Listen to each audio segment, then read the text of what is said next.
Let's see. All right, here we go. And you're going to be on Facebook, YouTube, and, well, you're supposed to be on Kick. There, and Kick. Or X, excuse me, X.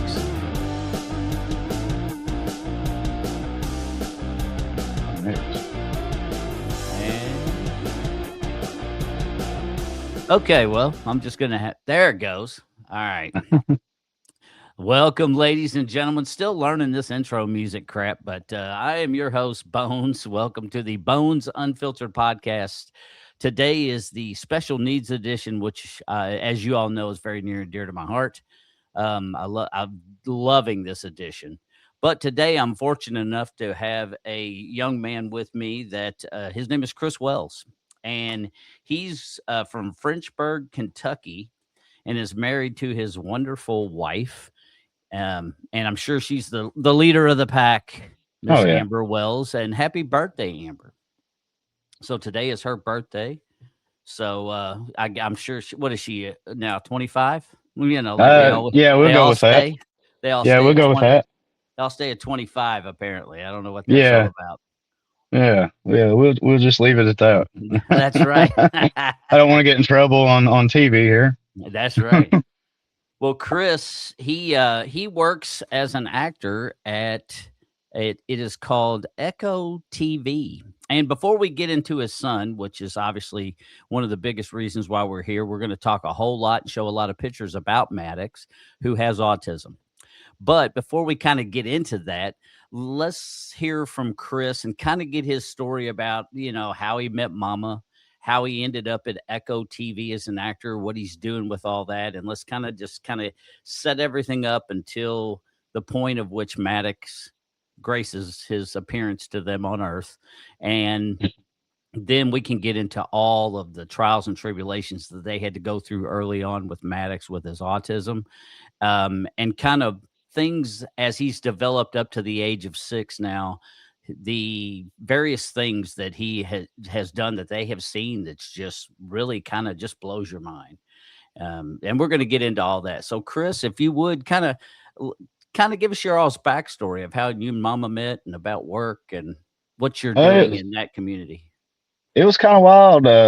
I'd been through a previous relationship and freshly divorced, so I was kind of living the hippie life. Hmm. Bouncing couch to couch and staying out in the woods and living in the car. I loved it. So I stopped in at a buddy's house one night. I was going to hang out with them, sleep on their couch, and they happened to been helping somebody out, and it was Amber. Like she didn't have a place to go at the time, and so when I walked in, I mean, it was like looking at an angel. She had that glow to her that I didn't see in other people before, Right. and so I came back like. It took 4 days for me and her to actually talk about, maybe trying a relationship or something like that. Um, Probably would have took 3, but I bailed on her one night to go fishing. Typical So, man. yeah, it was a great fishing trip though. We caught like 3 or 4 catfish, like 20, 30 crappie. Like it was a great night. So, Well, hell, you can't beat I that. have no regrets. I have no regrets. But yeah, she one night she came down. She knew that I was into music, and she was real shy. But we were sitting around, and she kind of came over next to me. She said, "Not a whole lot of people know this." She said, "But I can sing." And I was like, "Really?" And she said, "Yeah." She said, "How about later we go out and chill out in the car, just me and you, and I'll sing for you." And I was like, "All right, deal." Like that sounds good. And we ended up hanging out in the car till the sun come up, like singing and just getting to know each other. And uh, she was, like I said, kind of sleeping on the couch too. And I could have went home to my parents. I mean, I have really great parents. My dad and my mom, like they would have gave me the couch anytime. But Mhm. they were kind of religious, and I wasn't married or nothing, so I didn't really want to just bring this girl home. Right. so we ended up living in my car. um, No and kind shit. of, yeah, Now, yeah, how we long applied did for y'all an do that? apartment. A couple weeks probably, and then scored an apartment really quick actually, and moved into an apartment and been together ever since. Got married, I don't know, about a year and a half, 2 years later. Got married, and then that's the wildest part is the year we got married.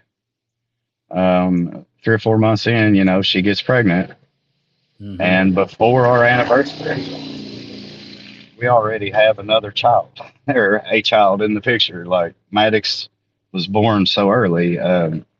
She was born at 27 weeks. Uh, she went into labor and had Maddox at 27 weeks. No doubt. Um, yeah, so he was a tiny little thing. When they weighed him several days later, he only weighed like 2 pounds or something Yeah, and when he some of was the born. pictures I'll show here in a little bit, folks, you're going to get to see. There's one picture he sent me that the perspective is it's of a gloved hand from, I guess, either them or a social one of the hospital workers, whatever. But Yeah, if you, I love the photo because you see little baby Maddox, and well, here let's just show the damn thing. Let's just do it. So look at this photo right here. I mean, you could just see that shows such a perspective of how small that child was in yeah, comparison and to that's that human man. that's probably a week or two after his birth, right there. Honestly, too. How long Uh, did he remain in the hospital? he was born like March 18th. He got out in June. Um, so March three 18th. months. Golly, yeah. Now was Yeah, he? 3 months. It appeared like he may have been in an incubator at one time. Oh, Yeah, what was he in one of the incubators? he was. And then he was inside this like it looked like a turkey baster bag. And that was to help his skin, keep moisture and stuff because he was I think born that's so early. He was born is it without all that? that stuff. Yeah, that's the Billy light. He had jaundice as well, Oh, so they okay. had to put him in a Mhm. Billy light for a little bit. But Oh, yeah, he was in like a little turkey basting bag. It simulated being inside the womb, is what the thing was. oh, no, that's very interesting. Yeah, yeah, it was some like new stuff they were trying out. Huh. Now that. Yeah, that's very interesting. So, Yeah, but see, but but that perspective just shows how oh tiny he yeah, was. It's just like, yeah, oh you my could hold gosh. him in just in your palm of your hand and his whole body, like hold his head up and everything, like in your hand, one handed. Oh my. Now, did Mama stay with him the whole time? Did you all kind of Yeah, split the duties back and forth? How did you all do it? we did try to do that the best we could. When he was born, was right when COVID literally shut the hospital down, shut Ronald McDonald House down, and then they had strict rules that you had to be, within 24 hours. You couldn't, like, if you visited, you couldn't visit again within 24 hours. So, and they were encouraging the skin to skin contact with mama. Mhm. So I there was a lot of the time I only got a few visits really because of COVID, Oh, because yeah. he needed the skin to skin contact with his mother. So yeah, it really hurt the whole situation. COVID did. It was bad. No, Uh, man, that's terrible, especially when your child is sick like that and in the hospital and yeah, we were premature and thankful everything they let else. us do that, and it was because he needed the skin to skin because they were starting like when they first was getting ready to shut it down, they were getting ready to say no visitors, Yeah. tell us to go home. Well, and that And, kangaroo care has become very, very popular where they do yeah, the skin to that's skin. I mean, even in the ambulance, they wanted us to start doing that once we delivered a child, is to do the yeah, same thing, direct yeah. skin to skin contact. That way the baby could use mama's body heat, obviously, as well to also Oh yeah, keep warm. But the bonding, I mean, it's a little bit, obviously, it's a and little it bit. helped him. It seemed that he progressed way better. Like, if he needed to heal up here or something to heal there, like he would heal a lot faster the more Hmm. that she did that. And it kept him calm too. He didn't have a vocal box when he was born, like it was still hadn't developed yet. So he'd sit there like just screaming, but you couldn't hear him. Like he was mad, but He's done that from birth. That's that's hilarious. Here's another photo of this poor young lad when he was little, and Yeah, and that's that turkey baster bag looking thing I was telling you about. That's the artificial womb that's wrapped around him, to simulate the feeling of being inside the womb, I guess. and There's some kind of that's magic really behind it. interesting. Now, I hadn't seen that. Of course, in the field, I would have never had access to that anyway, but, yeah, Right. I had not seen that. That's It very literally it, interesting. it literally looks like something a Reynolds wrap makes, like like a turkey basting bag. They like pump moisture and stuff inside the incubator too, and it like somehow that bag made it like a womb. I mean, they kept it perfect temperature, his whole body, and perfect moisture, oxygen going, the way that, where they needed oxygen to go. And so it's like, it's new technology. I guess it ain't new now, but it was something they were trying then, and it's really helped him out. So Now, how long obviously, he was in for quite a while, as you all just heard. I mean, he was in the hospital before he could go home for a while. But how long did it take you and mama to kinda start realizing after the fact, once you were home, once things were developing? Because with autism, sometimes you're not 100% sure. You may have suspect some things, but it takes a little while to kind of get that diagnosed. What happened with that through you all to where you all started noticing certain things and then reached out to people? And how long of a process did it take before you all finally got that autism diagnosis? probably, honestly, like we knew something was different with him, but just because he just didn't act like my other kids even as a small baby. Like he was more chill, always trying to get into stuff. Even in the hospital, he was, yanking cords off of himself all the time. But we probably noticed it really when he got to probably his terrible twos, when he would start throwing temper tantrums. We'd Mhm. realize that the tantrums are beyond tantrums. That he's attacking people, and like he's just straight up violent. He has no filter there at all when he gets mad, or and right now, if he doesn't get his way. Right. And Right. here's another shot with that. Obviously, you can see the bag that Chris is talking about that kind of simulated that amniotic sac, I Yeah. guess is what the best way to describe that. But I mean, you can see all of the different gadgets that are on him that are oxygenating him, and pulse oximetry is glowing up there. And of course, he had to wear those leads and be in that incubator for a long, long time. And he had Now, a brain bleed too. They had to deal with. Um, when he was first born, that was the coolest, the wildest thing. Is the doctor? He pulled me in. He comes out and he says, "Come here a minute," and he comes and drags me into this little small meeting room, and he was crying really hard. And he said, "Man," he said, "I'm one of the best doctors in the world for this situation." He said, "They flew me out of New York to be here to deliver this baby." He said, "And I'm going to tell you now," he said, "this, I've never experienced this in my life." He said, "Your son was born without blood in his body." He said he had pus beating where the blood should have been. He said, well, "Literally, wow. your son is born from the dirt." He said, I'm the best doctor in the world for this, world renowned." He said, "Out of 280,000 babies, he's the first one to ever live." No doubt. He said, "When I Wow. pulled him out, he looked at me like he was curious." And he said, he said, "When I walked in here today," he said, "I didn't believe in God." He said, "I'm on my way to church, buddy." And he said, "I literally watched a baby be born from the dirt, and I don't know how to handle it." And he shook my hand and walked out. Wow. Now, where were you all at? Because, That was forgive in me for this. UK hospital in Lexington. So you all went to UK, because I figured Yeah, in Frenchburg, Kentucky, there's probably not a yeah. major hospital. Probably No, just no, something small. no. Yeah. You might get a Band-Aid down here or something, but Right. So Now you all always they do got go. a really nice medical clinic, like for your average stuff, but like not birthing babies or nothing like that. Right. So you all always traveled. Now, Yeah. did you ever were you ever sent to another state's hospital for No, any kind of no, procedures? Well, no. that's good. That's yeah. We looked out there. We did have to go back several times to check his hearing and his vision, Hmm. um, because where his body had developed that pus and that pus was all through it. It gave him that CMV.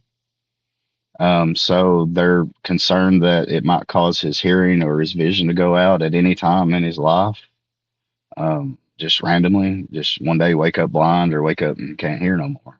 Oh God, could you Uh, imagine that? no, no. Especially as So a child, yeah, that and would then with be so scary. yeah, and then he's got perfect pitch hearing, so that would be the most devastating thing in the world to him. Oh, hell, Um, I bet. Yeah, and yeah, we're gonna get into that, ladies and gentlemen. I mean, this kid loves instruments and plays all sorts of stuff, and it's all done by himself. I mean, he just hears it self-taught. and knows it, and it's amazing with autistic children, some of the things that they can do. It's almost like doesn't seem normal or like real or possible, I should say. Right. It doesn't seem possible. I got a buddy, his kid sat down one time at a party and started playing a piano, and I was like, "Dang, I didn't know he could play the piano that good." And he goes, "I didn't either. He's never done this." And I'm like, "You're kidding me." It's just that's like mind melting to me that there are people like that that are so in tune with things that it's almost like that they born already knowing it. Yeah, It's almost yeah, something like what was like The Matrix or whatever, where they put the information in their head and shit. I think it was The yeah. Matrix where they teach them how to fight, and they all of a sudden now there's some mixed martial. It's like a similar thing to me, like that with autistic children, with some of the Right. ways that they can just automatically just do stuff and crush it doing it as well. It's unreal, absolutely unreal. Now here's another shot of Maddox. Kinda all papoosed up there in a blanket. Yeah, they Oh, had to yeah, tie you him down because he kept yanking all of his equipment off. So they had to put that stuff wrapped around him to try to keep his hands from going crazy.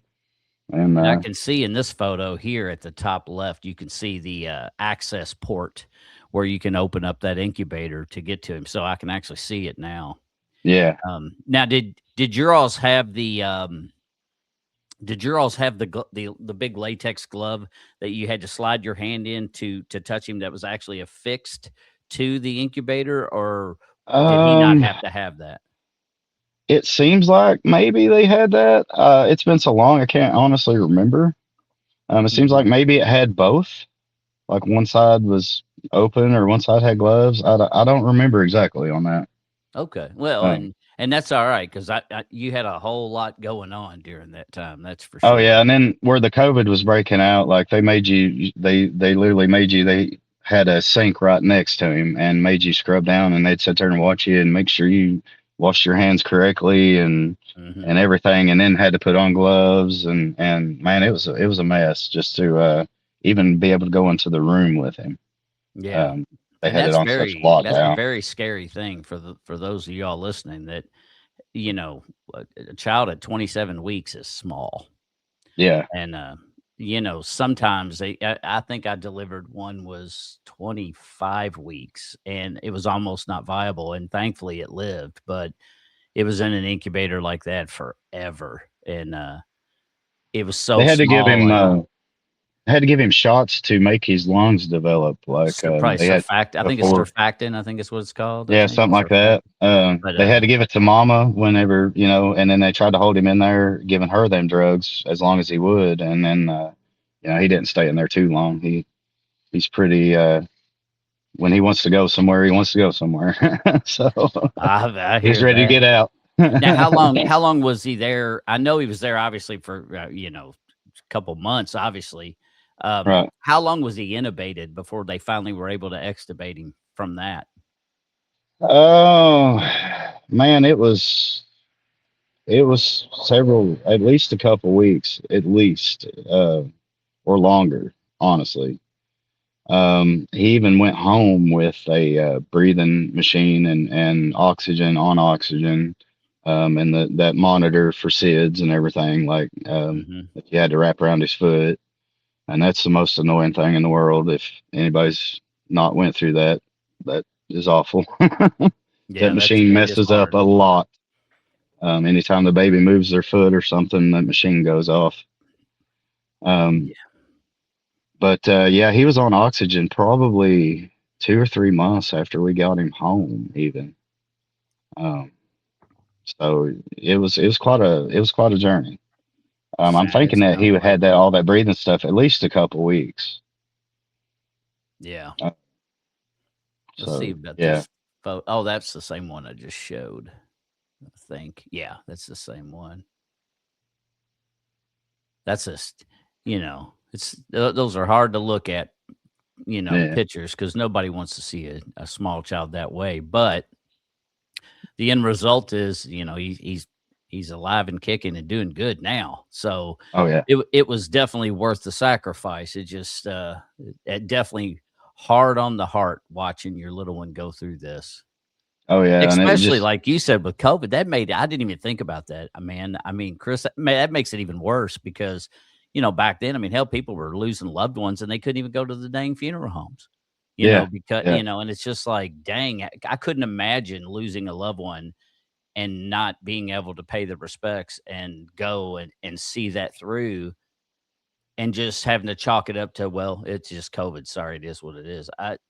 That would have been just so hard. So this, I could only imagine what you and Amber went through. And for the last little bit of the stay, like where they shut the Ronald McDonald House down, they let us stay in one of the North Tower or something over there. And Mhm. literally, we were 20 foot from the wing that was where all the COVID patients go to die. It was literally like this armored doors and everything. You, nobody could go in and out unless they had like special keys, and but it was the COVID wing, and it was literally like their last stop. It was the ones that probably wasn't making it. And Damn. it was literally 5 doors down from us, Mm, where mm, they mm. had us staying at. Yeah. So it was kind of scary. And then you look down at it and like the lights are flickering like some kind of horror movie. Like it's real dim lit hallway, like nobody in the hallway. All the No rooms got doubt. big warning signs on them, um, and then like special, like, I don't know, whole body suits hanging on every door. Like it was insane. That's nuts. Now, how are the Ronald McDonald houses in Lexington? We stayed in St. Louis when Brandon had Right. his brain surgery. We stayed in two. One was very, very old. It was such an old building that it actually, the bathroom actually it was community. So you Oh, had wow. to kind of pick a time to find an opening to get in and take a bath because it was all Oh, in the hallway and you had, I don't know, it was like 4 or 6 rooms all shared that one head, you know which was interesting. And then the next one we stayed at was more like a hotel. So right. I think matter of fact, I think it used to be a hotel and then they converted it room for room now.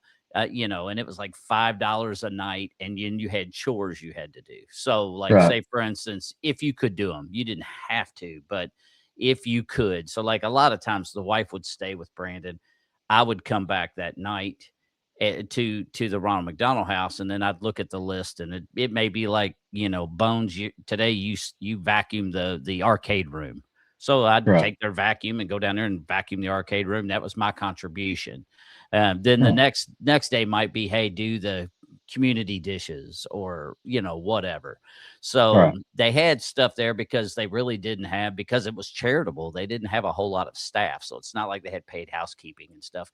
Now, how do they do that in Lexington? Honestly, I don't know. That's the wildest part is we got approved, and the Mhm. day we were supposed to move to the Ronald McDonald House, COVID shut it down. Oh, no shit. Yeah, yeah. So we didn't get the chance, man. Yeah. So I had to travel back and forth from Frenchburg, which is, I think it's like 60 some miles. Um, make all the trips back and forth the whole time, just because they shut that Ronald McDonald down, and then they finally, like she was staying there with him most of the time anyway. So they moved and gave us a room, like I said, and I was able to go and stay there towards kind of towards the end of it before he was released. Um, but yeah, man, the day we were supposed to go, they were like, "Hey, hold up, sorry about this, but Ronald McDonald's closing, the governor's closing it down." So uh, Wow. That yeah, and timing we could just not have already been worse. approved and really ready to, like, it was that day that it got shut down. Now, I don't know. I've never been to Frenchburg, Kentucky. So, like, geographically, what are you somewhat close to that? Besides, obviously, you're about 60 miles or so, about an 50 to hour from 60. Saint, or not St. Louis, shit, from Lexington, excuse me. Right. So you're roughly about an hour from there. Um, you obviously know my buddy, and your buddy Chase Brown. He lives in Mount Yeah, yeah. Sterling. Are you kind of close to We're Mount actually from the Sterling same or town. Moorhead? He's actually from here in Menifee County. He Oh, lives in Mount really? Sterling now. Yeah, yeah. I met Chase. He was like 16 years old, and we worked at IGA together. And I worked in the meat room, and me and him, we talked in the back room here and there. And he found out that I used to do music, and he had this big talent show coming up, and so he's like, man, what show, this talent show, they're supposed to, like, big grand prize, take you somewhere, do something, and he said, what song should I do? And I was like, dude, I said, do the big long version, the live version of Freebird. I said, mix them solos together, then dual guitar, mix that together, and see what you can do. And he came back to me. He said, "Man, I won that talent show." He said they stood up and everything. Like, I rocked it, and I was so proud of him, dude. And later I'm talking to him. I knew he had a band and stuff. Me and him's talking. This is just recently, actually. And I'm like, "Yeah, man." I said, "I know you got a band and stuff." I said, "Won't we get together when you ain't doing stuff, and we try to write some music, maybe try to sell it or something, you know?" Hmm. We got a lot of tools available nowadays, so we can really, just me and you could really produce the sound and write the songs, and maybe even get AI to even perform it for us, just so we can try different genres and see what our stuff would sound like. And so we kind of started working on that, and I got curious. I was like, "So you're in a band?" I said, "What's your band name?" And he's like, "Kentucky Music Mafia," and I'm like, "What?" I said, we've been friends all these years, and you've been a guitar player for them for how long? And I didn't know that. Like, it was a shock. Like, uh, I knew of them. Like, I've seen them on Facebook many times and stuff. And then I had no idea that was Chase, and doing the guitar work. No So doubt. Now that that's was a shocker interesting. for sure. Right. Yeah. Yeah, and that just made me even more proud of him, man. It brought me right back to the IGA days. Him. What should I do? What should I do? Do Freebird, man. You know. Well, that's always a Yuletide favorite, especially in Kentucky. Everybody Oh, and loves. Frenchburg especially, man. You can't play music anywhere without somebody yelling Freebird. Oh yeah. Well, I mean, and that's funny how popular that became because I mean, now you see that shit on everything. It'd be like Right. South Park, and they'll have somebody that or whatever some of those other ones, Family Guy or what. It's like Yeah. they always add that stuff's always even punned into stuff. It's quite fun, but it's a great song. I mean, it's definitely one that has carried and stood the test of time. That's for sure. And oh yeah, and they were my favorite band growing up. Like, my parents rocked them out from as long as I can remember. Yeah, heck So, yeah. like, they've always been a staple in my place, in my heart. So that was the first thing I went to when he asked, like, the best song that I could think of that Hmm. you can wow a crowd with. And man, if he didn't do it, he did it. Awesome job. And and Apparently, led right up to him being, Kentucky Music Mafia, not telling one of his best friends, but. yeah, I hate when I get left out of shit too. He never left me out. I just never asked questions. Yeah, well, and you probably didn't really think about it, Right, right. but But one thing I forgot to show everybody, which I can go ahead and throw this up here too, is we were talking about his wife. Matter of fact, your wife still works at IGA. Is that correct? No, she actually is working at the Dollar General now. Oh, is She, she? yeah, Because she's she been there a worked at couple of years now. IGA. I think on her Facebook it said she had for at least for a while, didn't she? Yeah, she was there like 5 years or something crazy. Now, did she work at the same store as you or a different one? It was the same one. Same one. Yeah, Okay. I actually got her on. I was the meat, the meat man down there. I worked in the Hmm. meat department and uh, got her in pretty much. I don't know. I've been there a few weeks, and they was like, yeah, we'll hire. And so we ended up working together, Hmm. and which was really interesting because she seen me in my worst because it's not easy being the meat guy.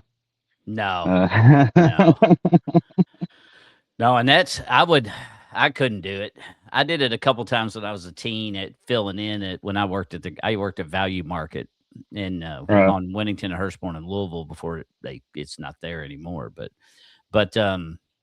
I had to fill in, but I hated it because it was always so damn cold in that room. Of course, it Oh had to yeah, be obviously, but I was like, screw this, man. I'm man. not I a got cold person. fired. I got fired 3 times and rehired before I got out the front door. Must have been a huge infraction. Yeah, well, there ain't many people can do it around here, I don't guess. So they didn't have nobody else to do it. So they'd be like, "Wait a minute, we ain't got nobody else. Come back." I'm like, "Well, more money then," and I'd get a raise. I get a quarter or 50 cents every time they'd fire me. Well, well, damn, that's an anomaly there. I mean, most of the time Right? people get fired, they get pink slips. And you were getting pay raises. It's like I'm not Yeah, sure that I don't know how that works, but kudos to you on that. it was just being a bad spot, right spot, or right time, or wrong spot, right time. I don't know. Like it's Right, just right every place, time I right got time, fired, it something was like something hilarious. that. Like there's one time I was cleaning the meat room up and I sprayed the phone on the wall and the phone shorted out and it put me on loudspeaker to the whole store. Well, I smashed my thumb on the hamburger grinder trying to get the head off the hamburger grinder. So you imagine the foul language started coming out of the mouth. And it was Uh, broadcasting across the store. The whole store, it was echoing. They said it was echoing off the walls. It was so loud. Me cussing a hamburger grinder out. And my wife comes back there. She said, "Babe," she said, "come here." And I said, "What?" And she said, "The whole store can hear you cursing at that hamburger grinder."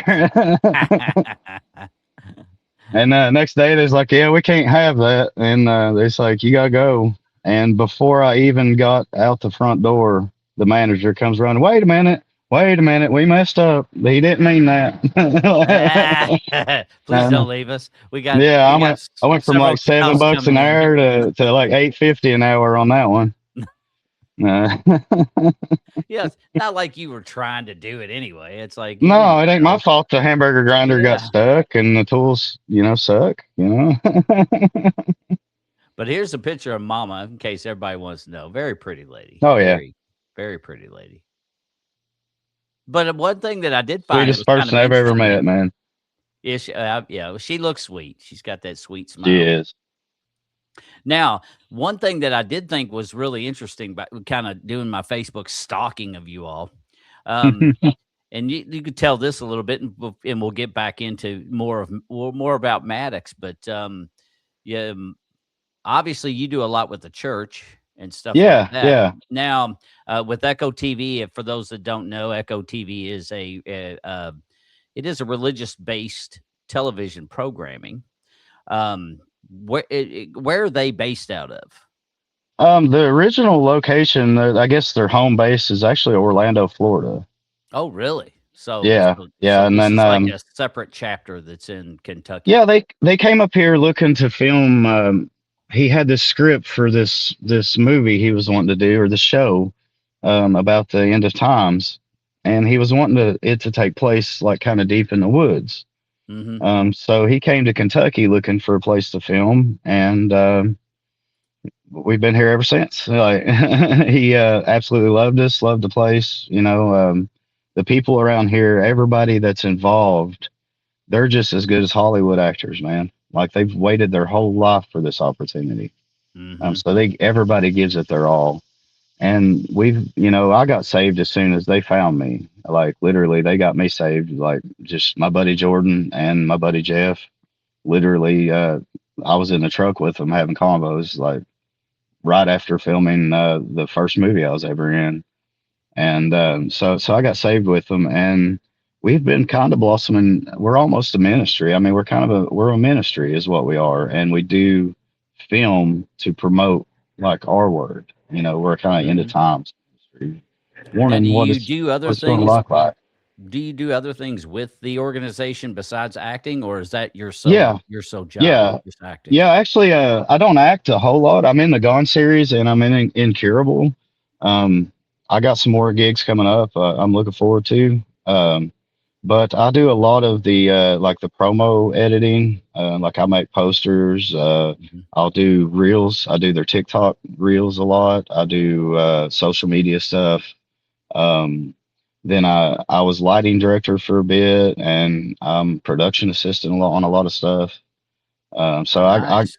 the roles it just keeps I keep changing and changing roles. Like everybody in Echo kind of rotates. We all learn every bit of it at a certain point or Well, another. that's That's actually good. That's a Yeah, good it's really thing. awesome. Like we got a camera guy up here. His name's Brad.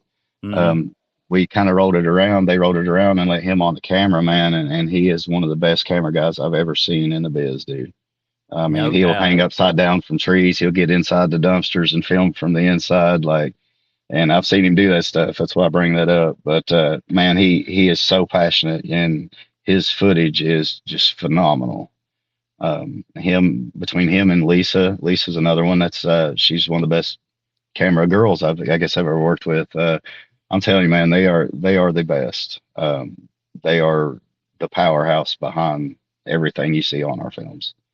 That's Just awesome. the way they think it out. They you can literally see them when they have that camera in their hand. They're plotting every different angle and every which way it could look and what the background needs to be and man, I mean, just they're phenomenal. That is cool. That's Yeah, really cool. And I tell you what, the movie industry, at least, especially here in the 502 and Louisville area, is. I mean, apparently, business is doing a lot better in Kentucky than it is in a lot of places. I guess due to they get better tax benefits and stuff. So there's been a lot of filming that's been going on, which yeah, I've is seen really that. really a good thing. Which will be Yeah, good for you all as well. yeah, So I've seen a lot of casting calls up this way, and I'm like, mhm, wow. that's pretty um, interesting. We do Pretty the crazy. Little Jesus films, and that's one of my favorites. Because my buddy Jordan, he plays Jesus for us, and I'm telling you, man, he looks the role. Like you can't get any closer looking to Jesus than this guy. Yeah, no And doubt. uh, he uh, he does the little Jesus films, and them little pocket Jesuses that's kind of viral. Like you find them everywhere. The little That's the keychain looking. little rubber guys that Yeah, are about that tall. yeah, we're putting Yeah. film to that. Like The so, we're wife's using got that in one in our her film. car. Yeah, She's we're got using that in our films. Yeah, I got one right here actually. But yeah, yeah, we're that's what the wife's got. Yeah, she got the same thing in her car. so it'll appear like it'll show this little figure, and then a camera cut, and then boom, Jesus is really standing there, check them out, man. You'll love them. It's Oh, it's I'll definitely have comical to and check it out. fun. Yeah, Well, absolutely. that's cool when they add some comedy and stuff to it too. And it's all free. Like the website's free. You don't have to sign up for nothing. Like you just come watch. That's the cool part about it. Like and we've got it on all of the like Apple, Roku. We've got an app out for that. So yeah, That's check cool. out them little Jesuses if you get time. Now, I didn't bring up the actual photos of the process going through because I wasn't, sometimes that's kind of private nature for people. Right. Um, but this is a photo of Oh Chris and yeah. Amber, but right before they baptized her in the actual creek. Yeah. Um, Yeah. That was at the so end of filming. kind of tell us a little bit about why they chose the creek. What creek were you in? Kind of give us a little bit of backstory about her baptism. So our president Evie, her brother has this land, and him and his wife are letting us film the Gone movie on that land, Hmm. and we Dave, our main boss, he's the guy that wrote the script for it. He writes all the scripts, and he wrote it in for a baptism scene on Gone to happen. And we were like, I kind of was like, huh, So on the way back from the Christian Film Festival down in Tennessee, my wife, me and her were in the car talking. I'd picked her up, and God kind of delivered me the words to say, and she got saved. And when I called my boss, I was like, "Hey, my wife just got saved in the car," and he's like, "Awesome," I said, I was baptized on set too back whenever I got saved. I said, "How do you feel about baptizing her on set?" And I said, "We'll be like a couple that's been both baptized on set." And he's like, "Yeah, you could do baptism. That'd be awesome."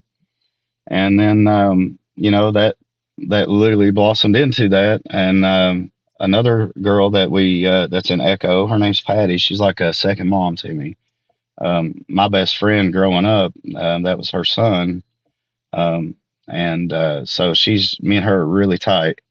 And she was getting ready. She wanted to be baptized too. I was like, well, okay, we've got two people getting baptized. Awesome.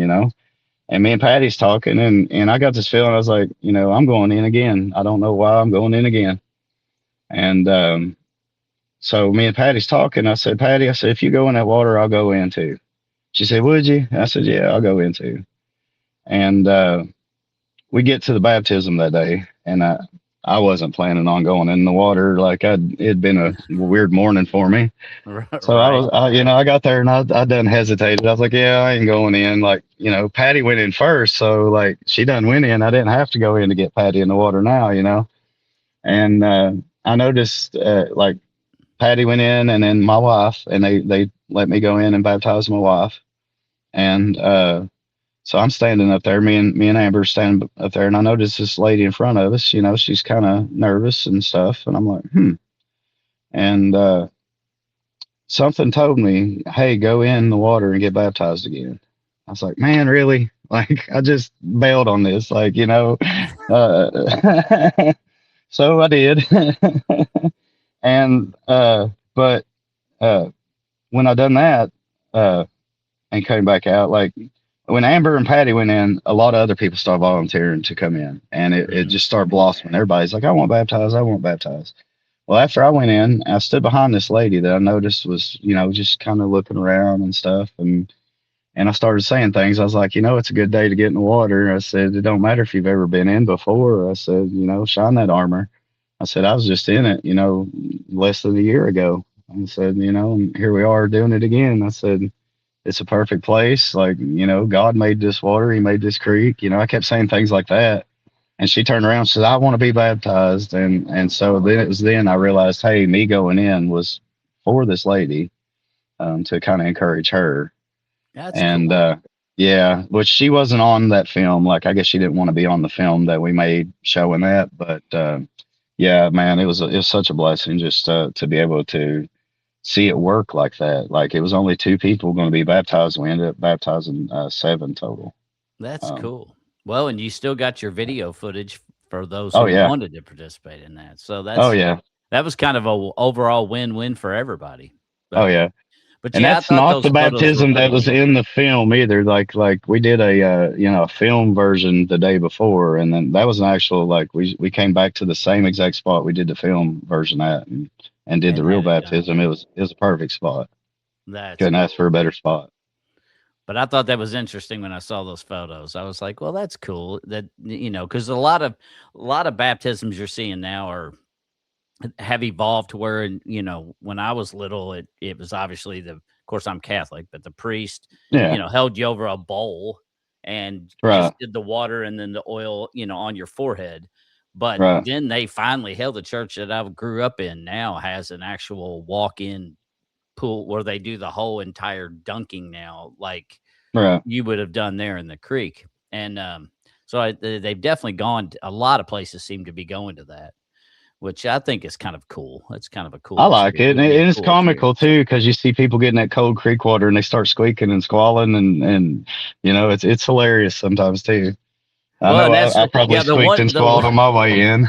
the one photo of Amber, I was gonna I clicked on it, and then when I brought it up, I could tell, I was like, "The water must be cold," because the look Oh on her yeah. face almost looked like, "Oh, crap," and I was like, "Well, I ain't gonna show that Yeah, it turns out the baptism hole is shaded all day long and never sees sunlight. one." Ooh. Yeah, so it's a little So chilly. it's a little crisp, to say the least. Yeah, yeah, we Well, almost bring you to meet the Lord too when you go in that water from shock, you know. well, now getting back again to Mr. Maddox. Here's another photo of that young man. Now, obviously, they had looks to me And he's like trying to that pull that stuff off right there. looks like they Yeah, extubated him from his tube, but looks like, what is that? A little G tube or yeah, NG yeah, tube? Yeah, and yeah. then They had to have him on that for a while. they had extubated him, obviously, from um, the ventilator, which is nice. Right Just had him on oxygen, so that showed good now, progress, with obviously. this picture here, keep in mind that big hose around his face. That's a Uh-huh. normal little oxygen hose that we would see on anybody's oxygen stuff. Yeah.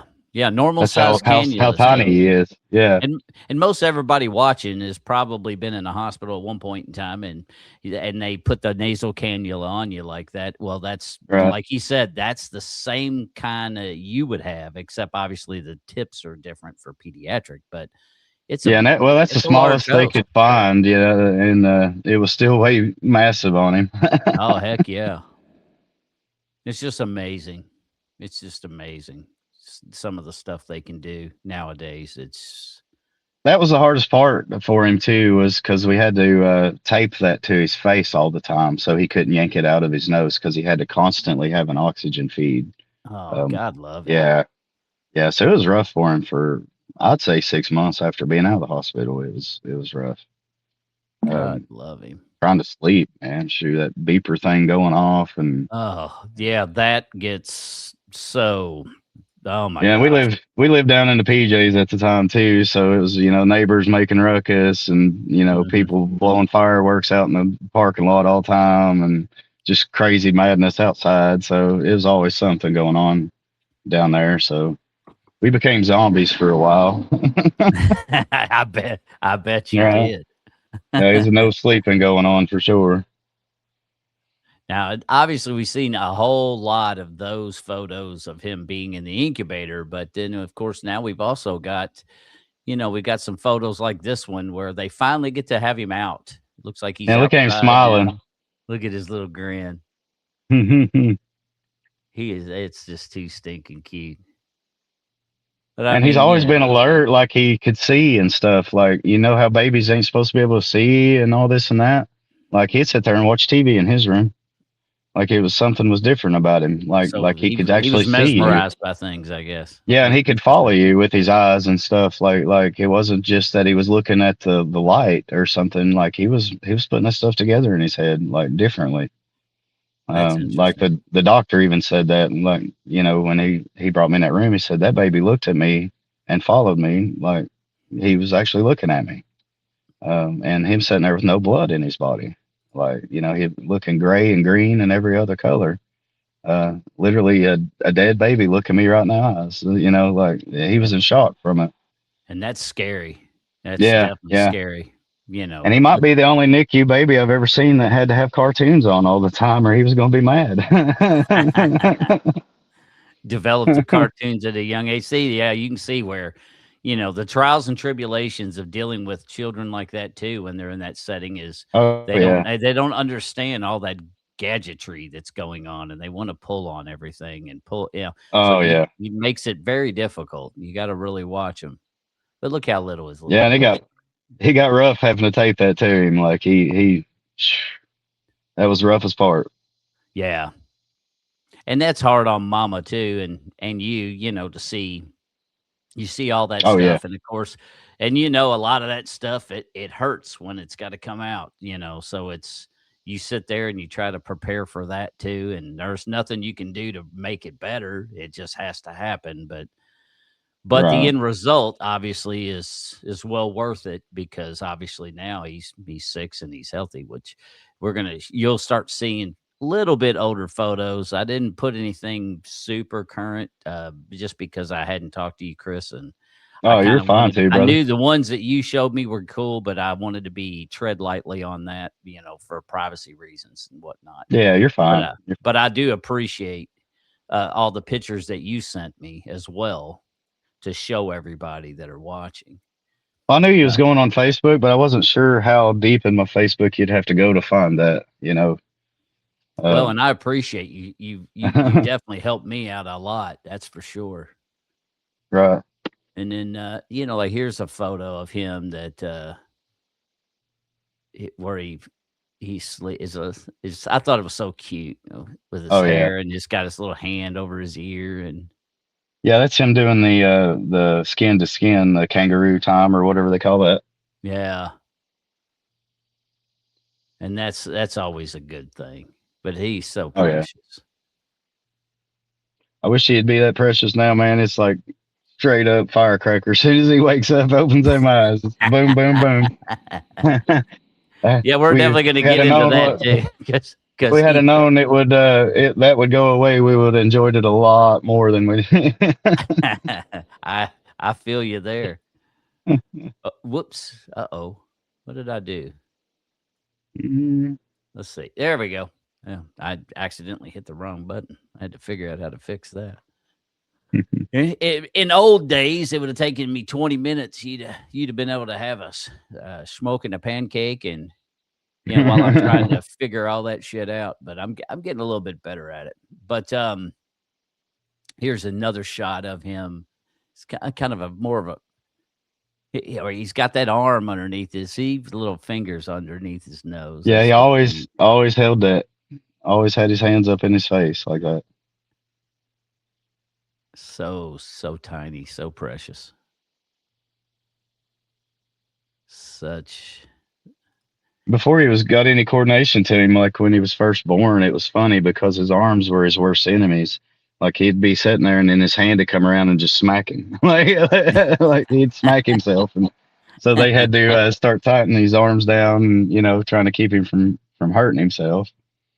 And there was a shot that I'd missed. Yeah, it was where he's still in the incubator, but you can tell he's extubated from the intubation machine, so he was able to actually breathe on his own, obviously with oxygen supplement.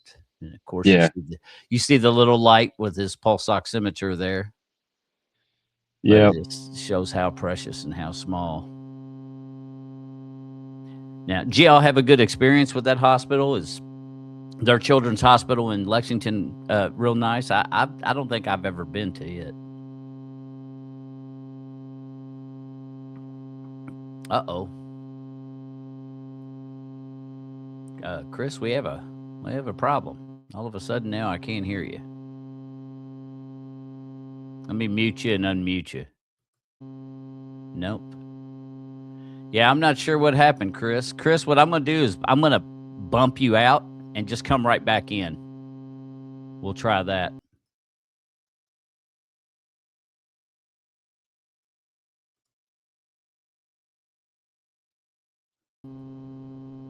No, that didn't work. All right, let me bump you completely.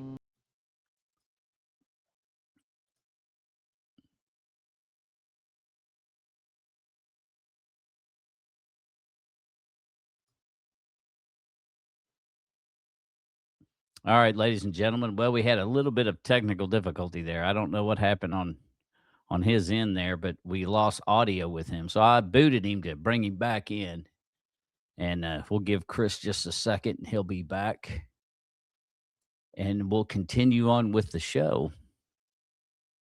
I don't know, however, I don't really never know how to get around that. It just kind of sucks when it happens, but it is what it is. Now, that's where editing obviously would be nice. However, I still don't know how to do that. I still really don't care. I like how it's organic and whatnot. I don't even know how many people are still in here. But while we're waiting for Chris to come back, I do want to give a shout out to all of our wonderful supporters that are always there for me. Obviously, Wolf Bear from Wolf Bear Records and podcasting. She's listening, and she'll be getting ready to come back to the Kentucky area here real soon. So we welcome her back, and Chris is now on his way back in. I just want to give a shout out to Miss Valerie while Chris is coming back in. Val, thanks for always tuning in, and appreciate your kind words and comments about Maddox. He is a good looking young lad, that's for sure. And then Miss Pamela Little, our booking agent, she's in, and it's great to see you, Miss Pam. Hope everything's been going good with all the new ventures. It seems like it has been, so kudos to you. Chris, can you hear me now? Yeah, I can hear you. There Can we you hear go. me? All Yeah, I right. don't know what happened there. That was It's a that was possibility. It's my phone, dude. My phone's junk. It's an older iPhone, and every update they seem to get worse. Oh my god! I tell you what, the updates do. They cause a lot of headache for me too, because sometimes it resets shit that I don't want set up, and then I have to go to my kids and be like, "Will you fix this? Take this off here." It's like I don't like this, and blah blah blah. I had But this we had this meet and greet thing with like this famous director to ask him questions and stuff. And I mhm. couldn't even get my phone to work good enough to be in the meeting. I was like, oh my goodness. You Oh, know, that there. sucks. Yeah. Well, it's always something. Scott Braley was in here too, I think. Yeah, Scott. And Scott, I didn't see you at first, but then I just want to tip a shout out to Scott Braley. Scott Braley is a guy that I've never met in real life. He's from Maine, but he used to do like a lot of movie management stuff like that. Now he's more like a production or not production, promoter kind of Oh, thing. nice. But Well, hi, Scott. he's such a great dude, and always so supportive. I mean, he may not stay, but he drops in all the time. So a Well, big cool shout deal. out to Scott Braley. Thanks for tuning in and whatnot. We really appreciate all of you all, and of course Miss Valerie here that's in this chat. I don't think you figured out how to see the chats. You can find it if on your end maybe, um, but this lady she's awesome, and she's a good friend, and she tunes in literally to damn near. I'd say she's only missed one episode, and I think she didn't even miss all that, but it was for like a doctor's appointment. So that she is like Oh, wow. super, super supportive. But she said a Awesome. whole lot of nice, really nice things about your son too. Well, thank you. Um, about how sweet he is and whatnot, because he's a good looking young lad, and he actually does kind of look like here's a picture of Dad and Maddox, and of course, you remember the picture with Mama, so you could see there is Mama traits in Maddox, but yet you can also see he seems to me like a pretty good mix of both of you all. Oh, yeah. I can definitely see features of both, Oh, yeah. but so you couldn't deny him, and nor could Mama. No, no. But he's Yeah, he now this little face expression is so cute because I'm wondering what's going on in his little head. Like what is he he thinking right now with what he's seeing? right, right. Because he's Yeah, just got that look.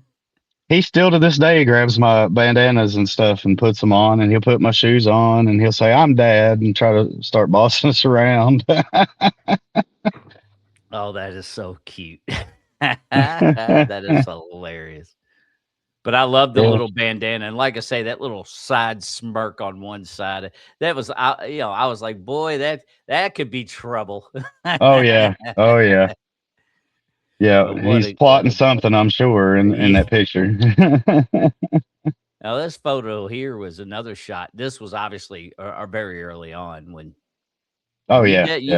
you definitely chopped a lot of that beard off, didn't you, brother? I did. I did. I've had the beard long several times. This was the longest it ever got. This past year, though, I decided to grow it out a complete full season to season from gone, like in between filming, Mhm. to simulate, time passing by a full year. Um, Right. and then we get back on the set, and it turns out time's only passing by a few weeks. So I magically have this great big beard all of a sudden on gone. So just overlook that part. Um, Used a lot of biotin. yeah, Man, yeah, just used a yeah. In whole 2 months, man, I grew a massive beard in 2 months apparently. Uh, Now, did you grow it out for the part, or do you just sometimes just spontaneously just like to grow it out and cut it off and just kinda do it I that way? I'm a weirdo. I like messing with people. So I'll grow my beard out and get everybody like used to me having the beard, and then I'll shave it all off completely clean, and I'll stand in line at grocery stores and stuff to see if anybody talks to me. Let's see if they recognize you. Yeah, it don't work now because I nearly had it all shaved off when I was on Gone the last season. So everybody knows me as that version, and they know me as a bearded version. So I can't play that game no more. So Used that's to, I'd be able to stand in the grocery store with, next to some of the talkingest people I ever met and not have to say a word, just, playing with them. And now it don't work like that no more. They know me both ways now. that's awesome. I like the beard. I tell you what, man, I had never had a beard. Besides maybe stubble because of EMS. You had to have Right. a fit test all the time for your SCBA masks and N95 masks and all that stuff, so you could Oh, never yeah. have it. So it was definitely interesting when I was able to grow it out, Right. and it sure as hell didn't take long for me to It see don't, it with man. some color and then it go just straight up white. I'm almost white. The salt and pepper lasted for a bit, but that's quickly going away. You'll notice in that picture with Maddox there, my beard didn't have no gray in it. And here recently, my beard was mostly gray. Yeah, Uh, that's yeah, this last time I grew it out, it just came out all gray, and I'm like, oh, that's cool. I that's rock it. yeah. I embraced it for a while. I was trying to do that just for men beard, and it was like salt and pepper mix, so it didn't cover it completely, but it just kind of Right. kept it salt and peppery. But after a while, I was like, screw that. I was just like, if I go white, I go white. Who gives a crap? Right. I'm not some spring chicken anymore anyway. So Right. Mine's doing like the salt and pepper, but then there's spots that'll be all salt, and then spots that'll be all pepper. yeah. you know. Here's another shot of Maddox. Now this was when he was That's when obviously he was I at think, home then, wasn't he? yeah, yeah, he had just come home maybe a week or two before that. He just looks so peaceful. He is when he's asleep. Yeah. Then he wakes up and it's like unleash the Kraken. It's like, Right. oh That's my why he's not goodness. on the show right now. He's still asleep, guys. Is Like he he sleeps really? till noon. Yeah. Yeah. Yeah, he will. He'll sleep till noon sometimes. Must be And nice. if you wake him up early, you're going to regret it all day. So He is so stinking cute though. Look at his he little is. I mean, he Mm-mm-mm. is that Scooby Doo on it? It is. That's Scooby Yeah. Doo on his I love Scooby Doo. Yeah, he's But a yeah, Scooby Doo fan. you're definitely blessed now for sure. And when he gets older, you'll have to start putting him into some of the Special Olympic stuff, man. He'd probably really get into that. Yeah, I'm trying to get him socialized with people. That's the hardest part, is getting him to try to do things like that. Yeah. He has no interest in sports and stuff, and that's like some of my problem. He's interested in like playing his piano or playing on drums or musical stuff, and like school and everything is boring to him. But he can read better than most of the kids in his school. So like Now, he knows math. His teacher would even let him up on the board to teach math problems to the rest of the class. now there's the drum photo that he Oh just yeah. talked about. And now there's actually, for those of y'all looking at, yeah, I've got the drum photo. I was trying to steal the actual drumming video and Oh yeah. I couldn't do it. Now Chris sent me one that I'll play for you all where Maddox actually created you can't see him, but he loves Minecraft and he created kind of like the intro that you see for movies with like 21st Century Fox kind of thing. Well, this child created this with his Minecraft game. So it's kind of like his intro to his game is that 21st Century Fox music, and the Maddox did it all himself Yeah, at he's such a literally young doing the age. scrolling on the game with one hand and playing the music with his other hand. Um, it recorded it through the controller on that video. So Uh, I'm gonna bring that video up and let everybody. It's just neat that a child that's when how long ago was it when he created that, Chris? that's probably a year old, I'd say, man. To be honest, So he was like, probably around 5 when he did that. yeah, yeah, he was 5, but yeah, it's at least 6 months old, if not older. So we're gonna play this video because you got to think a 5-year-old kid playing Sony PlayStation's Minecraft, Doing it all by ear. doing it, and then makes this in 21st Century Fox intro all by ear, and not to mention a 5-year-old figuring out how you build and create that on this video game. Oh, it's And insane. He's built like Bikini it's Bottom unbelievable. and all kinds of stuff. He built the Hollywood. But here it is.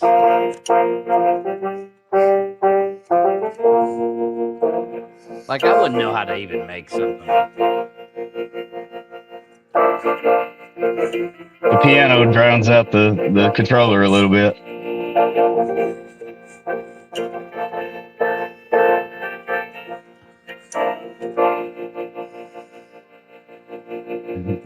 But it's funny that a 5-year-old created that, you know. And I'm sure there's some people out there to be like, "Wow, oh, okay." It's like, dude, he's Yeah. 5.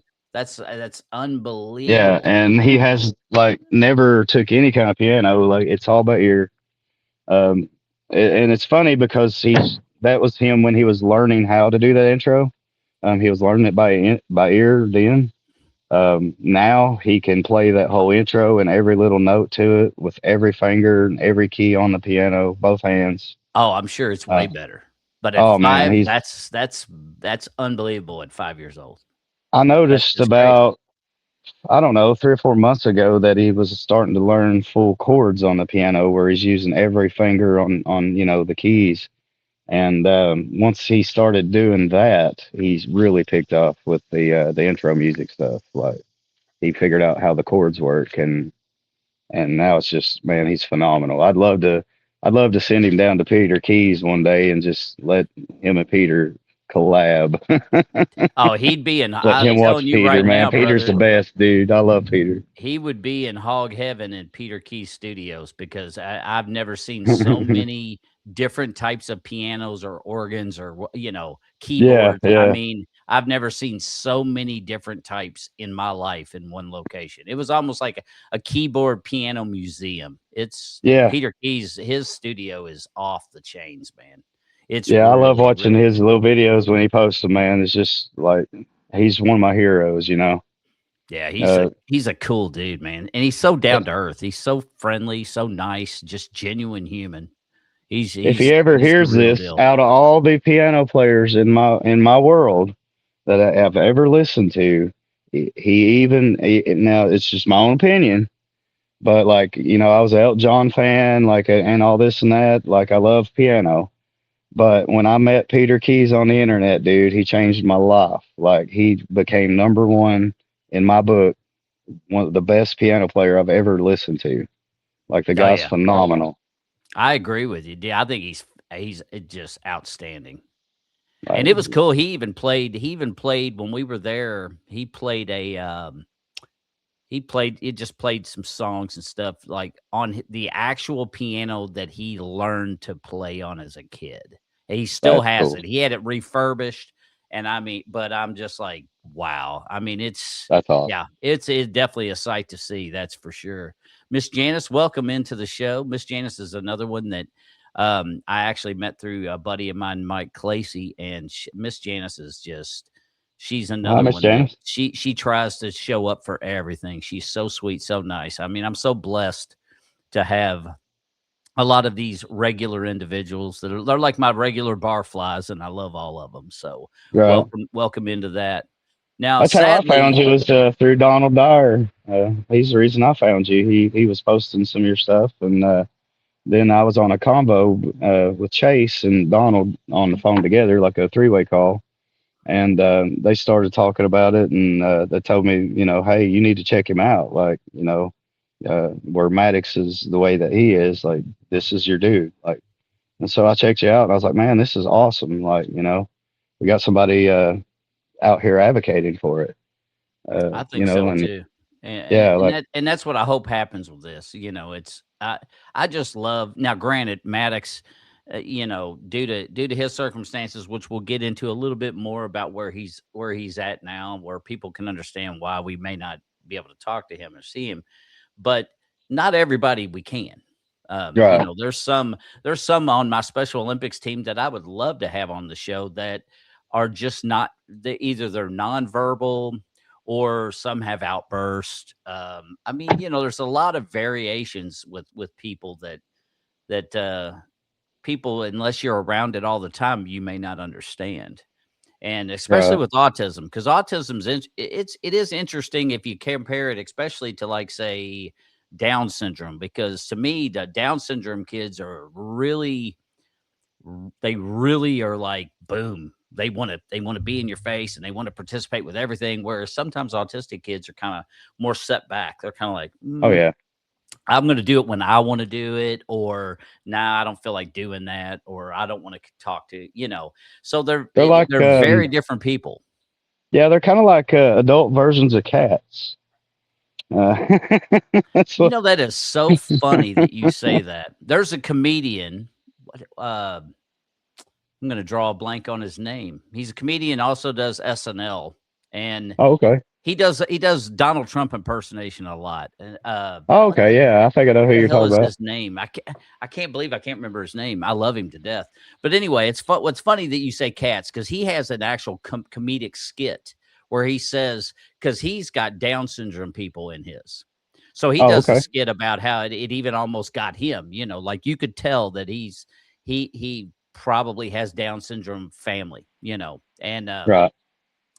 And he makes a comedic skit about how what did he say? Down syndrome children are like dogs. They're always super happy to see you, and they're right in your face, and they're ready to just, oh my gosh, I can't. Let's go. Let's go. We got to go do this. We got to do this. And he says, whereas autistic kids are a lot of times more like cats, and they're kind of Yeah. like standoffish, maybe not wanting to necessarily do what you want when you want them to do it right away. Thing. So for you saying that, it's Yeah. kind of comical because it is kind of true, and we're not saying that to be shitty people, so don't take it No, that way. no, no. We're not making fun of them that way. But if you are around, and it is true because I see it with Special Olympics too. It's my Down syndrome kids are the ones that literally are like, yep, yep, yep, yep, I mean, the whole time and following you around. Whereas my autistic kids, a lot of times are a little bit more reserved. Not, they just Yeah, when kind I of get home, like stand Maddox was back. like Daddy's home, and then he's like, "Do this for me," like not how you been or hey, I'm glad to see you. It's like, hey, now Hey, that you're like, dude, home, do I need some this. help here, dude. Like. I wish to So God he was talking about how Maddox loves the piano too. Obviously, we showed how at 5 he tried to create the 21st Century Fox intro for Minecraft. I mean, at a 5-year-old thinking of that, to me, that's just off the chains. That's crazy that a 5-year-old is like, "Hey, I want to do intro music." I mean, he who would think a 5-year-old could think of that? But oh yeah. now it's like the video he's talking about the piano.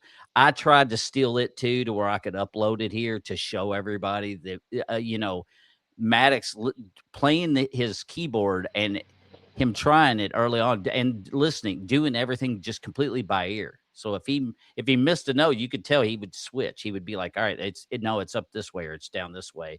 It was really a neat video, and you all could check it out if you ever come across them on Facebook or something. But I tried to steal it, and I think it's one of them things you got to download, and then you have to code it to where you can play it. And I It might haven't yeah. learned how to do that yet, but I It took me a think, bit to learn how to get that off of the PlayStation to send it to you this morning. Like I only discovered it a couple days ago, and he's been streaming every game he's played since he's had his PlayStation. I didn't realize it. oh, And really? yeah, so Oh he's my got god. something he calls the Maddox Show, and he kind of plays around on there and gives people tours of his Minecraft buildings and like Bikini Bottom. He built a Bikini No Bottom. doubt. He built Mickey Mouse Playhouse or whatever. Built all that, and he's giving tours of that. Um, yeah, And then when he gets a phone, he'll go, "This is the Maddox show," and he'll take people and giving them tours of stuff. He's got a fascination with tractors. He knows every John Deere model tractor there is. Almost knows every case model tractor there is. My dad just bought is like a Ford tractor, but it was one of the rare models that's red. And as soon as we pulled in the driveway, he goes, "Huh, Papa got a new Ford tractor." You couldn't even read the labels on the side of the tractor or nothing. He knew what kind of tractor that was. Uh, That's just awesome how they can yeah, he knows retain that. wherever John Deere is in Menifee County that he's been on that road. He knows the location of every John Deere and what model John Deere they have. And he'll give you a tour on Google Maps and show you everybody's John Deere in Menifee County. That is that is hilarious. And here's a picture of Maddox messing with a guitar.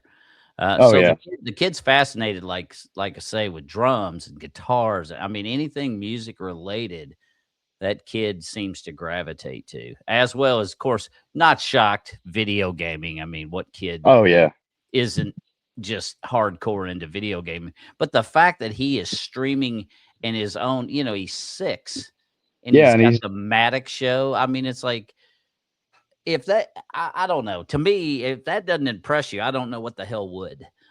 right, Because that's right. just unbelievable that a 6-year-old is like, "Hey, I can stream my video gaming." I couldn't even stream video gaming myself playing that shit. I don't even know how the hell Yeah, you do that. I had no idea he was doing it till like literally the day before yesterday. I finally found it on the PlayStation. He showed me what he'd been doing. He gave us a tour of all of these live streams he'd done, and That I've been is wondering so for six funny. months where all my space is going on my PlayStation. Like I got a terabyte PlayStation, can only hold like a few games, and it's because of it, there's hundreds and hundreds of videos of him giving tours on different video games. That is so funny. Wolf's like, "I can teach you." Of course you can. You've taught me everything else.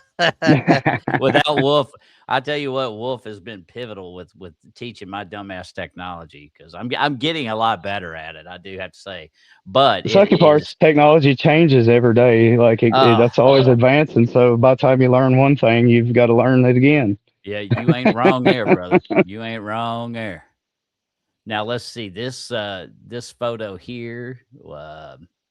Just another shot of Maddox, all wrapped up, kind of papoosed up in a cool little blanket. Yeah. Oh yeah. But That's in yeah, we had to put that pillow around him, keep him from rolling around and stuff. That was in a little bouncer. he's But yeah, just it so stinking swallows him. cute. So stinking cute.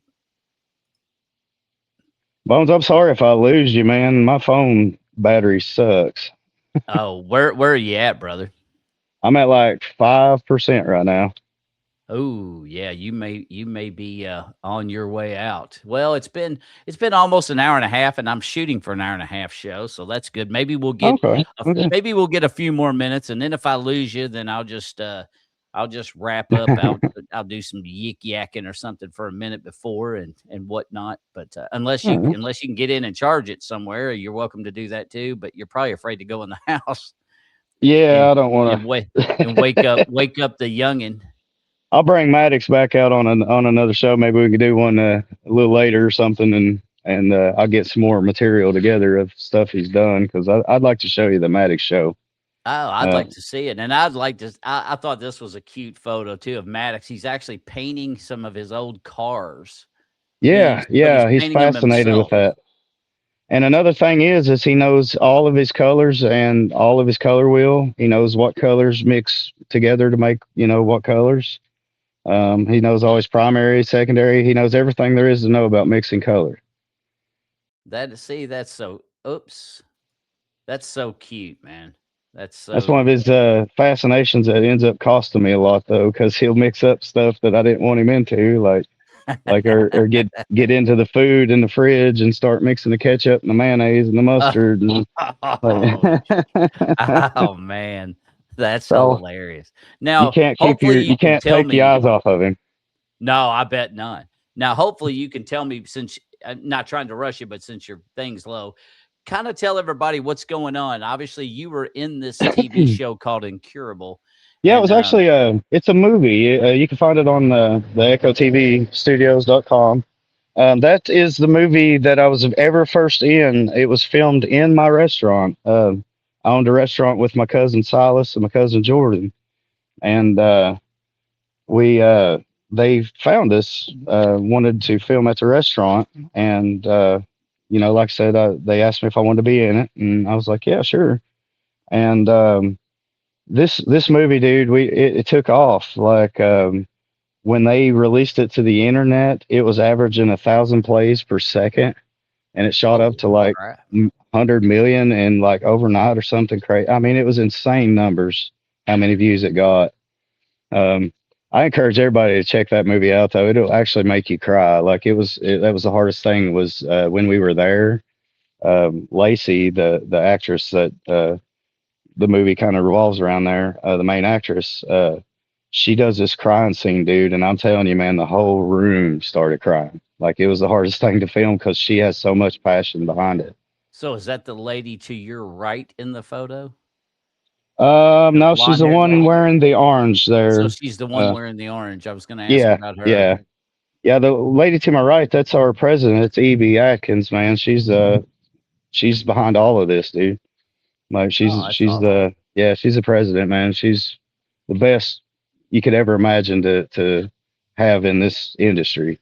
That's cool. And what about She's the the young man that's to your left Oh, that's in the Jordan. center? That's the guy that plays Jesus for us. Oh, Uh, nice. And yeah, so, yeah, yeah, and I saw he had an Echo shirt, so I figured he actually worked for you all. yeah, yeah. He's our Jesus. And then in life, everybody kind of laughs that I'm kind of Peter, like to him. Like I'm his best friend, disciple, but I'm outgoing. I kind of get myself in trouble every now and then with my mouth, you know. Yeah, yeah, I've been there and done that.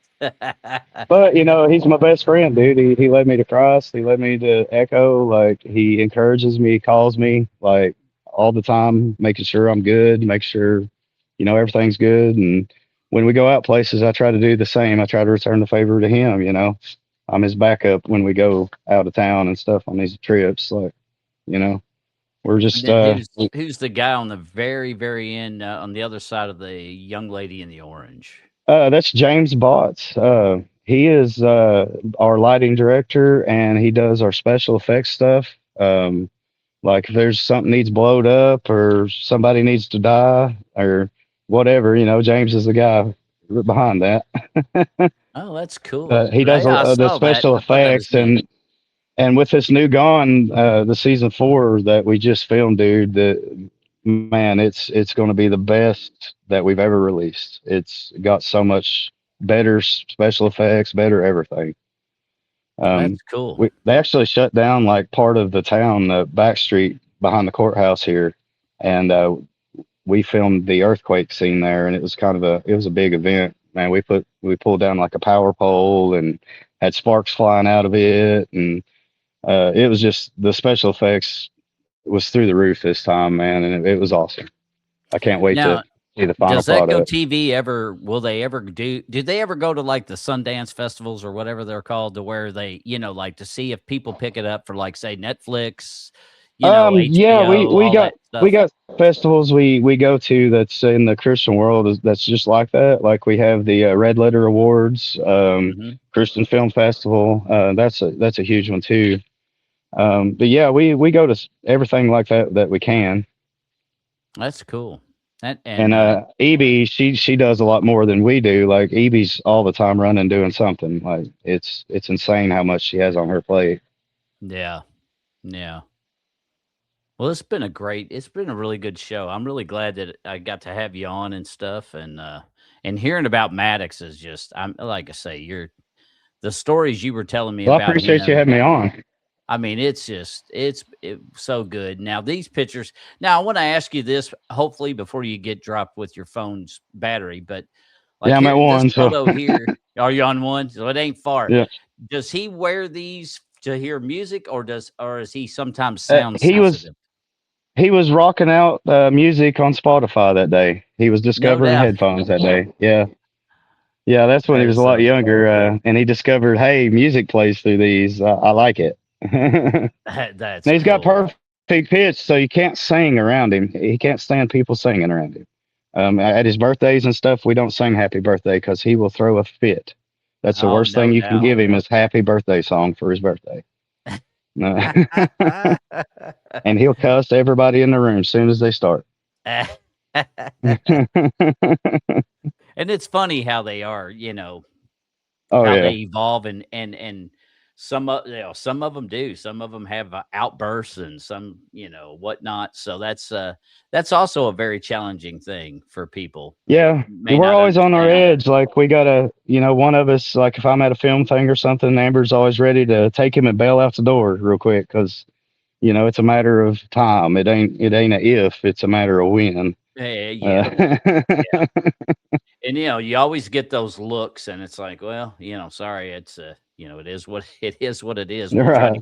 We'll try to get him out, but, And and he's some beat my people just record. won't He's understand. already been suspended 3 times from kindergarten, and I've never been suspended 3 times in all of my school career. I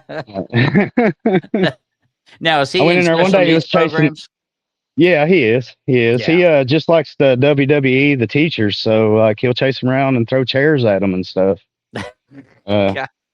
yeah, if he don't get his way or get to do whatever he's wanting to do, man, they have to pay for it. And we're all trying to figure it out, like with pathways and different programs, try to figure out how to comfort him, I guess, the right way, or to get him to not do that. That's been our biggest goal is trying to get the impulse control, And some of them do working have those better. bad impulses. They did, and they can't help it. Yeah. Sometimes they'll be sweet as pie 1 second, but then wham. And I think I may have just lost Chris now. His phone was fixing to die. He just locked up, so it's possible his phone probably just crapped out.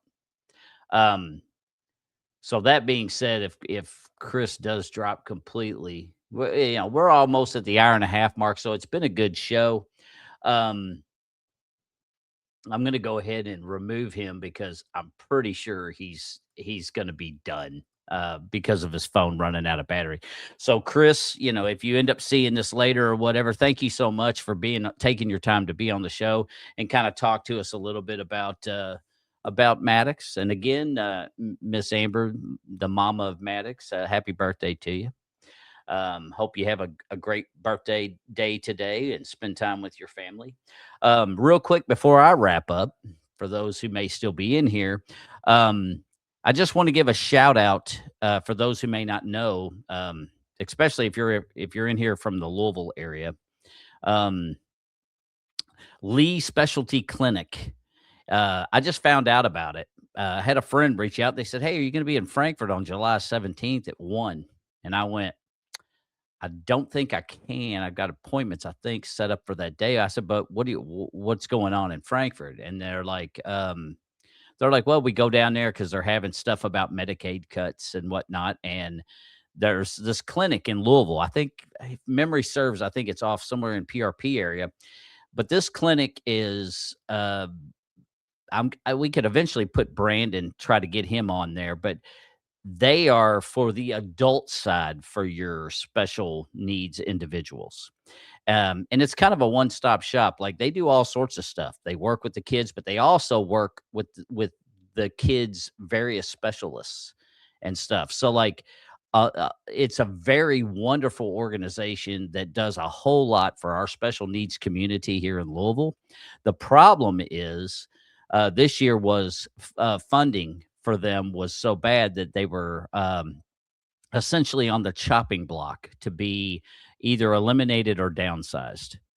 Um, Andy Bashir came through apparently for at least this next fiscal year. So for those of you all that don't know how that works, at least in Louisville, I can't speak elsewhere. Fiscal year runs July to July. You would think it'd run calendar year to calendar year, and it doesn't. And I'm not exactly sure why, even though I was in damn governmental, worked for the government forever. I just know that's the way it always was. So he bailed them out. They were actually funded up until July of next year. However, they're not out of the woods yet. So for those of you all that may be listening, especially in that area, if you're from Louisville or Kentucky area and whatnot, definitely reach out about the Medicaid cuts and stuff. I understand that you got to trim fat from things because we're definitely out of control with spendings on things. But a lot of things I think that they want to trim the fat on are things that they need to leave alone, and maybe look at some of the other silly shit that we spend money on with our government. And we all know that some of the spending they do could be avoided or could be better allocated. But for cutting someone like Lee Specialty Clinic is pretty that'd be pretty catastrophic for the special needs community. So we definitely don't want to see that ever happen. Like I was saying on my TikTok podcast the other day, Val, you have a great day too, honey. While was saying on my podcast, or not podcast, TikTok the other day, and this is just my opinion, but everybody supports various charities, and that's very noble. If you can afford to, if you got money and you can afford to do that, that's a very noble thing to do of helping out your community and your societies. But the problem is like most people always seem to want to navigate towards like cancer research. Well, cancer research, to my understanding, is like $1 billion industry. I mean, they raise so much money through charity for cancer, and everybody hates cancer. I'm not downplaying that, but the amount of money they generate, I almost wish that somebody that would want to donate, instead of them saying, well, I'm going to donate just like everybody else does to cancer research. Well, how about we donate? How about somebody donate for to help with fundings, or things like the Lee Specialty Clinic. Their budgets are far less, but than what some are. I mean, granted, it still may be in the millions to operate, but donating to help a cause like that is also, to me, it's just as pivotal and just as important as if you were to donate for cancer research. Because there's a lot of special needs community people that don't have a lot of family that can help, or there's a lot of them out there that cannot do a lot for themselves. They rely on other people, and it sucks the hands that they were dealt, the cards they were dealt, it kind of sucks for some of them. So organizations like Lee Specialty Clinic are very important and very pivotal. So for those of you all, I just wanted to throw that, excuse me, out there and into there. That, if you don't know about that or anything about it, I don't even know a whole lot about it yet either. I just found out about this, but I posted something on their Facebook.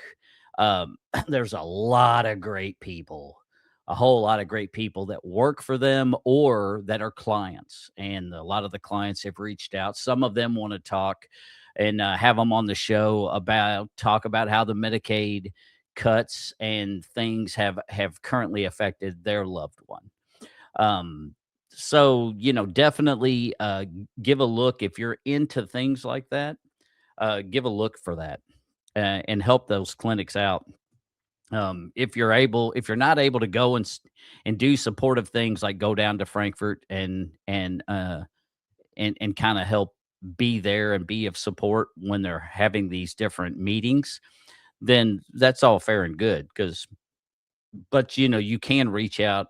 Pardon me. You can reach out and talk to your different people in your political powers that be, and send them messages and say, hey, let's not cut from the handicap. Let's try to find something else that we can trim a little fat off of instead, instead of taking away from handicapped people that need it the most. So I'm definitely intrigued about Lee's clinic. Maybe eventually I'll have a podcast. I did put it out there, but the thing is you're limited on when you're trying to do a podcast on something like that. It's can be very touching because it's a business, and they can look at it as various different ways. So a lot of times the people that maybe would want to talk aren't allowed to talk. But maybe there'd be some family that go through it, or some coworkers that used to work there that no longer do, that may want to weigh in on some things. Everybody's a little bit tricky on how you tread on that.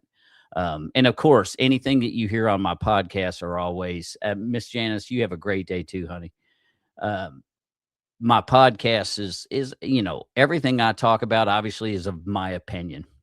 Um, I am not saying I'm some expert on a lot of this stuff because I am not, but I have opinions just the same as everybody else. And I always strongly suggest that everyone else do your due diligence, do your research on topics, and you formulate your own opinion on various things. So, but this Lee clinic was definitely intriguing to me. Um, I'm hoping to. I'm going to be sponsoring, helping be a sponsor for Kozer Shriners Golf Tournament here in Louisville. I'm going to have my business, be a sponsor of that. I don't know if I'll do any kind of podcasting through that or whatever you call the vlogging, whatever. I don't know if I'm going to be able to do that because obviously certain things have to be set up and they have to be coordinated and they have to be voted on and agreed upon by the Kozer Shriners. So we'll see what happens with that, but I am going to be a part of their sponsorship and for their golf scramble that I believe is sometime in July. I cannot remember the date. Um, but anyhow, thank you all for tuning in as always. Again, likes and follows. I haven't even been sending that many invites back out since I was in Facebook jail, but I was put back in Facebook jail again for sending out, trying to send out invites. But as I'm coming across finding people that I think would, especially with the Lee's thing, I was like, man, it would, these people may want to weigh in or whatever. So I sent them an invite. Well, apparently they think I'm spamming people again, so I am back in Facebook jail. So what I am asking of everybody else is if you're interested in what I'm doing, you're liking what you're hearing, please follow both. Definitely Bones Enterprises LLC is my business for the podcast. That is the name. It's Bones Enterprises LLC with a period after the end. And that on Facebook. Find that, give it a like, give it a follow if you would be so kind. Every little bit helps to reach new people, especially for this podcast. If you know people that of special needs or that have special needs, family members, and you feel they may be interested or they may even want to eventually be a part of the show and showcase the achievements of their loved one, whether it be a child or not, or it could just be the adult themselves wants to be on the show and talk about what they've gone through with life. We've got a lot of others coming up. This Monday, if all goes well, I should have a good friend of mine, Bryce Clayton, who he's not on my team, but I tell you what, that young man is hell on wheels with Special Olympics. He's an outstanding athlete, and just an overall outstanding human being. But I get to have Bryce on to kind of talk about himself. I'm fortunate enough to know his brother, who his brother was on one of the fire departments in my hometown where I work. So they're a great family, but I'm glad to have Bryce on come Monday. We were going to do Friday, but I didn't realize that the wife was going to be off and we had some other stuff that I needed to get done. So we're going to push that until Monday. And then it is possible the latter part of next week, I may go back and also do another podcast with a young man on the music side of things. But I will I'll kind of put that out there and kind of talk about that once I get it all nailed down. So definitely looking forward to doing those shows again. Big thanks to all of my friends that are in here. Val, you're always amazing. Janice, same. I mean, I can always rely on you all to just be there. And even though you don't have to be, I'm moved. Wolf, obviously, you're very pivotal and important to me because you've helped me grow into what I am today. And Miss Pam, again, thank you for pushing me in this direction. The podcasting thing's a lot of fun, and especially this one because I love them all, and I've met great people from all, but it is very near and dear to your heart when the special needs podcast is something that really just moves me, and I hope that it can reach to people and bring awareness, because some people just don't understand a lot of these disabilities either. If you don't live it and you're not around it, you may not get it. So it's very interesting hearing the different stories and how some of these kids are, and men and women. So, I am very honored to have anybody who shows up for these shows. So I look forward to, again, doing more of these. Also, maybe potentially, like I say, who knows what'll happen with the Leak Specialty Clinic. I would never want to have anybody on there that would do any harm to them, obviously. I want, as long as the lead clinic is okay, and you never know, it may end up being one of the upper echelon that are allowed to talk. That way they know what they can say and what they cannot say. But I would love to get their word out, because the Lee Specialty Clinic here in Louisville is a very important thing to the community. And I was really glad to see that they at least were saved for this fiscal year, but I don't wanna see him on the chopping block for next year. And, I've also got several friends that, I used to work with in the county days that actually work there they actually work there. Now they can't be on the show because they actually work for the organization, so they're not allowed to comment. It's kinda the same way it was with EMS. When I was with EMS, they really didn't want the only people they wanted on camera, if there was ever any interviewing or anything like that, from news medias or whatnot, was always they wanted your brass to be the ones to do that. If you didn't have brass on, they really, and even me, even myself as a sergeant, they really kind of were like, didn't really want me even talking to the media. So, and to be honest with you, I never really wanted to, um, per se, unless I had to, because that's what the upper brass is. That's their job to do, is disseminate the information they want out. So I'm sure this is the same way. So we'll see what happens with that. And again, anybody that's available that likes to support causes with the Medicaid cuts and everything else, July 17th, apparently at 1 p.m. in the afternoon in Frankfurt, I guess they're going to have some more hearings on the various budgetary stuff. So there's going to be people out there with their shirts and with their signs, talking about please allocate monies for these kind of programs because of how valuable they are. So if you feel like doing that, and if I happen to be available, which I do not think it's going to happen, but if something were to change where I can, and hell, I may go out there, and yeah, I may just take my gimbal and do a half-ass live while we're out there and just see what happens. But if not, I wish everybody else that's out there the best, and hopefully we get the message out and heard. So I'm going to go ahead and wrap this up. Today, this is Bones, saying thank you so much again. Remember, again, please like, please follow. That helps everything. If you're into music, check out my boy James Luker, and James Luker Music on Facebook. Definitely like and follow him too, so we can get his new songs. He's been putting a lot of stuff on TikTok, so definitely look for some new snippets of things coming from his new album that they're still currently working on. But again, check out James, because incredibly talented young man.